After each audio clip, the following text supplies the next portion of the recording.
स्वागत है दोस्तों आपका मेरे YouTube चैनल यूपीएससी सिंप्लीफाइड में। इस लेक्चर में आज हम देखेंगे हिस्ट्री और ज्योग्राफी का रिलेशन, जैसे impact of geography, neglect of defence, preservation of Indian culture and impact of climate on history. तो आइए शुरू करते हैं। जैसा कि आप सभी जानते ही होंगे कि यूपीएससी ने हिस्ट्री के सिलेबस को 3 भागों में डिवाइड किया है, एक एंशिएंट हिस्ट्री, एक मिडाइवल हिस्ट्री और एक मॉडर्न हिस्ट्री। तो आप ये सोचिए, एंशिएंट हिस्ट्री आप लोग पढ़ते तो हैं पर आप लोग रटने की कोशिश करते हैं। पर आप सोचिए, एंशिएंट हिस्ट्री में अगर कोई चीज़ हुई है तो किस वजह से हुई है, क्या कारण थे उनके। एंशिएंट हिस्ट्री में जो सबसे मेन टॉपिक होता है प्री हिस्टोरिक इंडिया, जो कि ज़्यादातर लोग इग्नोर कर देते हैं। तो ये समझने वाली बात है, अगर कोई चीज़ हमारे इंडिया में आई, कोई सिविलाइजेशन इंडिया में आई तो क्यों आई, उनके पीछे क्या कारण थे, क्या रीजंस थे। चलिए उनको समझते हैं एक एक करके। चलिए जानते हैं कुछ फीचर्स के बारे में, जैसे भारत की ज्योग्राफी ने हिस्ट्री को कैसे प्रभावित किया, इस बारे में जानना भी बहुत ज़रूरी है। चलिए एक एक पॉइंट को पढ़ के शुरू करते हैं। Importance of any region is decided by its geography. तो जैसे कि मैंने बताया कि इंडिया में कई सिविलाइजेशंस आई, तो किस वजह से आई, क्या चीज़ उन्हें खींच के लाई, क्या आकर्षण था इंडिया में जो उनका यहाँ की तरफ रुझान हुआ। तो एक एक करके समझते हैं। The varied physical features of the subcontinent of India have led to the formation of different local zones, political and cultural units. अब इस सेंटेंस को समझिए कि इंडिया में आपने देखा होगा कि कई भागों में बटा है। जैसे आप देखिए, एक ये इंडिया का नक्शा बनाते हैं, तो ये बहुत अच्छी ड्राइंग नहीं है मेरी, पर देखिए जो भी इन्वेजन्स हुए हम लोग की तरफ इधर ही से हुए हैं, क्योंकि इधर हमको पानी ने बचाया, इधर हिमालयन रेंज ने बचाया। तो जो भी इन्वेशंस हुए, अब 2 यूनिट में बटा है मेन। तो आप ऐसे कर सकते हैं, नॉर्दर्न प्लेन और सदर्न प्लेन। सदर्न प्लेन में भी वेस्टर्न घाट और नॉर्दर्न ईस्टर्न घाट। वेस्टर्न घाट और ईस्टर्न घाट की सिविलाइजेशन और वहाँ का कल्चर बिल्कुल ही अलग है, क्योंकि वहाँ की वेजिटेशन ही बिल्कुल अलग है। यहाँ की वेजिटेशन बहुत अलग है गंगा के होने की वजह से। गंगा के होने की वजह से जो गैंगेटिक प्लेन्स थे, उनकी फर्टिलिटी, उनकी जो उपजाऊ होती है, जो उनकी क्षमता होती है उपजाऊ चीज़ें उगाने की, वो बहुत ज़्यादा थी। इसी वजह से जो भी सिविलाइजेशन आई, पहले सिंधु नदी पे जो हड़प्पन सिविलाइजेशन आप मान सकते हैं, और फिर आर्यंस का इन्वेजन हुआ जिन्होंने हड़प्पन्स को बिल्कुल बर्बाद कर दिया और गंगा के चारों तरफ फैलते चले गए। तो आप इससे ये अंदाज़ा लगा सकते हैं कि गंगा एक मुख्य कारण थी बाकी सारी सिविलाइजेशंस को भारत में खींचने के। अब देखते हैं दूसरा point. The northern India, the Deccan plateau, peninsular plains and the ghats have special political social characteristics of their own, as the Aryan civilization could not exercise much influence on the Deccan. अब आप peninsular plane से क्या समझते हैं? Peninsular area जैसे India का है, island होता है जो 4 तरफ से पानी से घिरा होता है, पेनिनसुला जो 3 तरफ से पानी हो। तो इंडिया का साउथ पार्ट या साउथ ईस्ट एशिया जो आप कह सकते हैं, ये पेनिनसुलर एरिया कहलाता है, क्योंकि इधर भी पानी और इधर भी पानी। तो ये पेनिनसुलर एरिया कहलाता है। और जो आर्यंस का इन्वेजन हुआ इधर डेक्कन की तरफ, वेस्टर्न घाट की तरफ, इनका नहीं हो पाया, ज़्यादा स्थापना नहीं कर पाए, क्योंकि ये जानते थे कि यहाँ पे रहना आसान नहीं है गंगा के किनारों के मुकाबले, क्योंकि यहाँ की सिविलाइजेशन बहुत बेकार थी।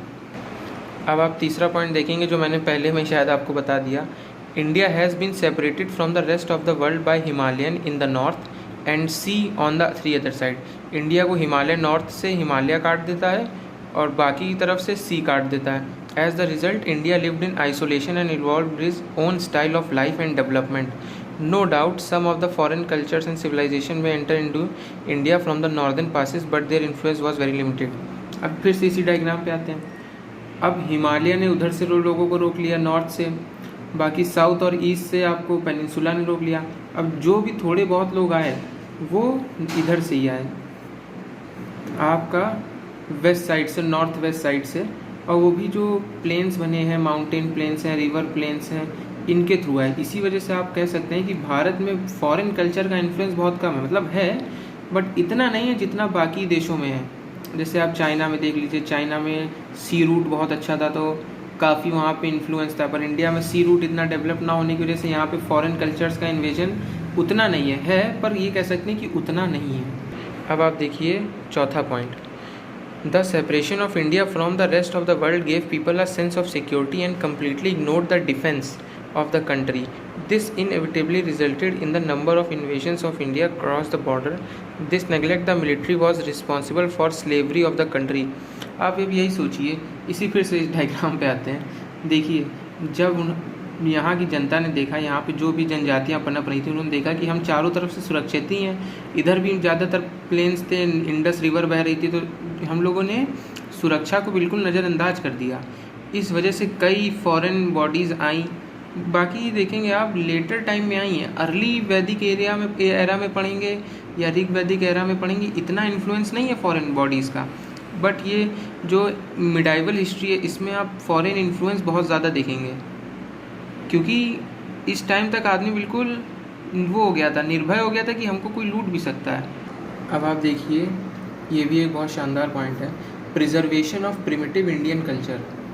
The access to certain areas has been so difficult that they remain completely cut। अब इसको मैं हिंदी में समझाता हूँ। जैसे आप देखिए कि इंडो गैंगेटिक प्लेन्स थे, वहाँ पे आर्यंस का इन्फ्लुएंस हुआ, बाकी बहुत सारी ट्राइब्स आई, पर कई ऐसे एरिया थे पहाड़ों पे, रेगिस्तान पे, जहाँ पे ज़्यादा इन्फ्लुएंस नहीं हुआ। ज़्यादा कि आज भी आप देखते हैं वहाँ पे कई जनजातियाँ पनप रही हैं। उसका कारण केवल यही था कि जो बाहरी इन्फ्लुएंस से बिल्कुल दूर रहे, तो उन्होंने अपना ही एक तरीका इवॉल्व कर लिया रहने का, और जो तरीका उन्होंने इवॉल्व किया रहने का वो आज भी मेंटेन है। जैसे आप बहुत सारी ट्राइब्स देखेंगे नॉर्थ ईस्ट इंडिया में, तो आपको बहुत सारी ट्राइब्स दिख जाएंगी, जैसे भील्स हो गए, कोल्स हो गए, संथाल्स हो गए, गोंड्स हो गए, बहुत सी जनजातियां हैं जो उन्होंने आज भी अपना प्रिमिटिव कल्चर संभाल कर रखा हुआ है। अब इसको आप एक पॉजिटिव वे में ले सकते हैं कि जो उनका एंशियंट टाइम में जो उनका रहन सहन था वही है, पर अब अगर इसको एक नेगेटिव तौर पर लेंगे तो नेगेटिव तौर पर आप देखेंगे कि ये जो टेक्नोलॉजी में ग्रोथ हुई, जो मॉडर्नाइजेशन हुआ, ये उससे बिल्कुल कटे रह गए। उससे दूर रहने के कारण इनकी ग्रोथ नहीं हुई। जैसे देखिए, एग्जांपल भी दिए मैंने यहाँ पे।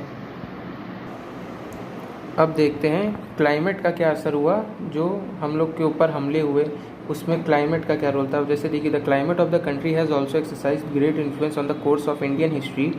The tropical climate has been greatly responsible for the failures of the Indians to resist the foreign invaders. अब देखिए, जो भी इन्वेडर्स बाहर से आए, नॉर्थ से आए, वो उनको तो आदत थी ठंड में रहने की।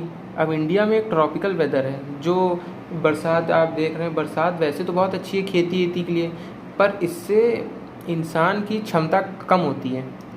आप देखिए, भारत की जलवायु गर्म है, भारत की गर्म जलवायु होने के कारण भारत के लोगों में इतनी सहजता नहीं है, इतना फुर्तीलापन नहीं है जितना नॉर्थ के लोगों में है।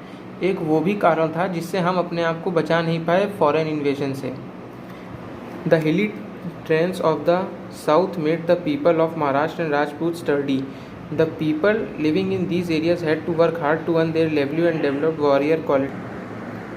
अब आप इस पॉइंट से क्या समझते हैं, द हिली ट्रेंस। अब देखिए, जैसे साउथ में महाराष्ट्र आप मान लीजिए, वेस्टर्न घाट हो गया, राजपुताना, इन सबको बहुत फंसा दिया था इन यहाँ के मौसम ने, यहाँ की जलवायु के जो हालात थे, जो इन्वायरमेंटल कंडीशंस थी, फिजिकल फीचर्स थे, उन्होंने यहाँ के लोगों को फंसा दिया और मजबूर बना दिया, बेबस कर दिया कि लड़ सकें। इनको अपने डेली के रहने के लिए बहुत ज़्यादा हार्डवर्क करना पड़ता था, और जिसकी वजह से इनके अंदर वॉरियर की क्वालिटी कुछ डेवलप हुई। तो आप देखेंगे राजपुताना और महाराष्ट्र में शिवाजी जैसी ट्राइब्स हुई। अब जैसे क्या कहेंगे आप, महाराष्ट्रियन ट्राइब्स को शिवाजी उनका हेड ही थे, तो वो थी तो एक महाराष्ट्रियन ट्राइब ही, तो जैसा माहौल वैसा ही उनके अंदर वॉरियर क्वालिटीज़ डेवलप हुई।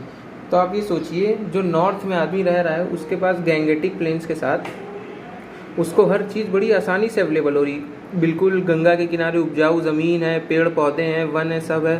तो आप ये सोचिए, उस आदमी के अंदर आलस तो आएगा ही, क्योंकि हर चीज़ सरप्लस में है उसके पास। खेती की बढ़िया, एक साल की पूरी खेती कर ली है, अनाज है, खाने को है, जानवर हैं, जानवरों के चरने के लिए बढ़िया घास है, तो आदमी क्यों ही मेहनत करेगा, खुद सोचिए आप। बाकी अब इसके आगे आपका स्टोन एज से शुरुआत की जाएगी अगले लेक्चर से। बाकी पूरी वीडियो देखने के लिए धन्यवाद, और प्लीज़ चैनल को सब्सक्राइब करें और वीडियो को लाइक करें। और रही बात ये नोट्स की, तो परेशान मत होइए, जो ये नोट्स हैं इनकी फ़ोटो खींच के वीडियो के डिस्क्रिप्शन में लिंक मैं अवेलेबल करा दूँगा, तो आप ये नोट्स डायरेक्टली लिख सकते हैं। Thank you.